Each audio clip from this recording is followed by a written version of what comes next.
Microorganisms and us. Microorganisms play an important role in our lives. Some are beneficial in many ways, whereas some others are harmful and causes diseases. Let's study about them in detail. Friendly microorganisms used in the preparation of curd, bread and cakes.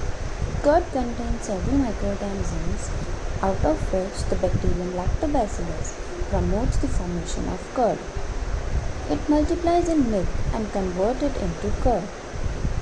The fungus, called yeast, reproduces rapidly and produces carbon dioxide during respiration, which makes dough soft and increases its volume. This is the basis of the use of yeast in the baking industry for making breads, pastries, and cakes. Next, we have commercial use of microorganisms. Microorganisms are used for the large-scale production of alcohol, wine, and acetic acid.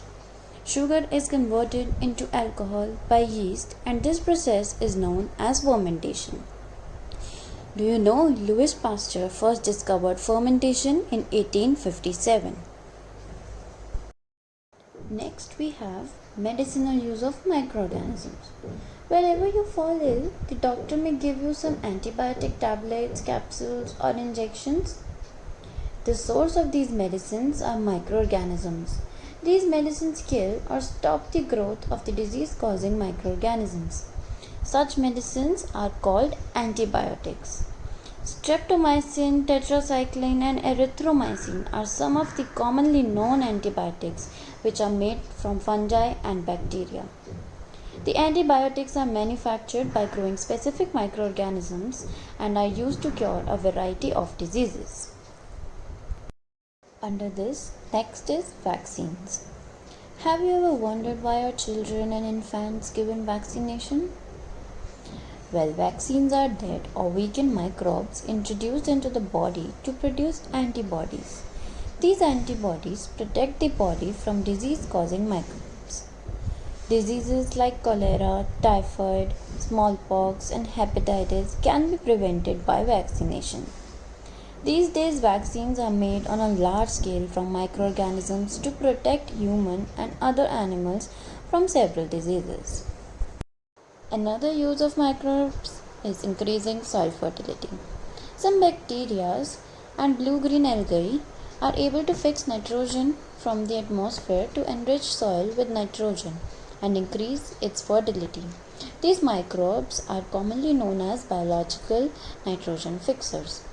Example, cyanobacteria, the blue-green algae. Now, as we have seen that how microorganisms were beneficial to us, let's now see that how they are harmful. Some of the microorganisms cause disease in humans, plants, and animals. Such disease-causing microorganisms are called pathogens. Some microorganisms grow in food substances and produce toxic substances and makes the food poisonous. Food poisoning causes illness and can even cause death.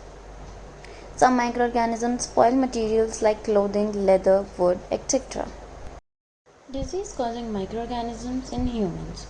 Disease-causing microbes enter our body through air, water, food, contact, or insects. These microorganisms are called pathogens. Diseases which can spread from an infected person to a healthy person are known as communicable diseases.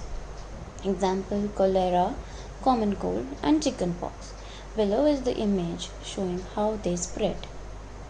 There are some insects and animals which act as carrier of disease-causing microbes.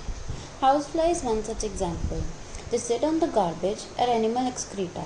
Pathogens then stick to their body, and when these houseflies sit on uncovered food, they may transfer pathogens.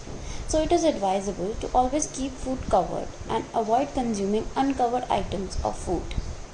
Other examples are female Anopheles mosquito, which causes malaria, female Aedes mosquito, which causes disease like dengue. All mosquitoes breed in water, hence one should not let water collect anywhere in cooler, tire, etc. By keeping the surroundings clean and dry, we can prevent mosquitoes from breeding. Thank you all for listening actively.